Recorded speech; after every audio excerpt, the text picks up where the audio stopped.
చెవు కోసిన మేకల ఎందుకు అలా అరుస్తావు? ఫోన్లో మాట్లాడుతున్నాను కనబట్లే? క్షమించండి sir. What can I do for you?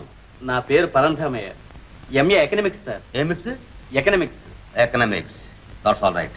నువ్వు భారత చదివావా? లేదు సార్. భాగవతం? లేదు sir.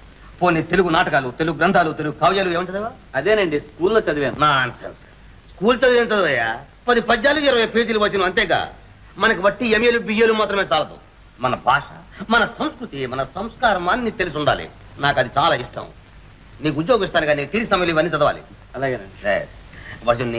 Parandhamayya. Parandhamayya. Meet my secretary. Thank you sir. ఎవరు నువ్వు?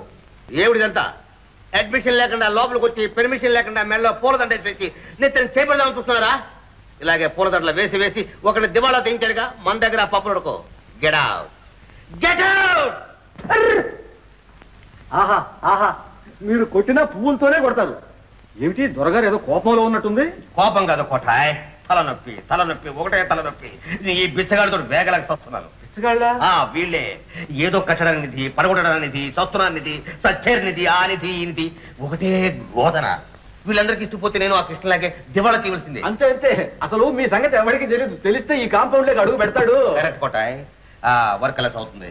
అన్ని సెక్షన్లు చురుగ్గా జరుగుతున్నాయి. 3000 మంది మగవాళ్ళు, 2000 మంది ఆడవాళ్ళు. ఆడవాళ్ళు 2000 మందేనా? ఆడవాళ్ళని పెంచి మగవాళ్ళు తగ్గించు. ఆడవాళ్ళు అయితే రావడం లేదండి. అవును, పెద్ద మనుషులు భయం పాపం. అలాంటిది ఏమి ఉండదు. హామీ ఇచ్చి కావాలంటే కూలి కాస్త ఎక్కువ చేసి ఆడవాళ్ళని పెంచు. చిత్తం. స్టాక్ మాత్రం ఉంది. 2000 టన్నుల పై చెలుకుంటుంది. Good work. బాగా ఇంప్రూవ్ చేసావు బిజినెస్ నువ్వు. ఏమిటండి మీరు నన్ను నమ్మి అంత పెద్ద బిజినెస్ నా చేతిలో పెట్టిన తర్వాత ఆ నమ్మకాన్ని వృధా పోలిస్తాడు ఈ కోటయ్య.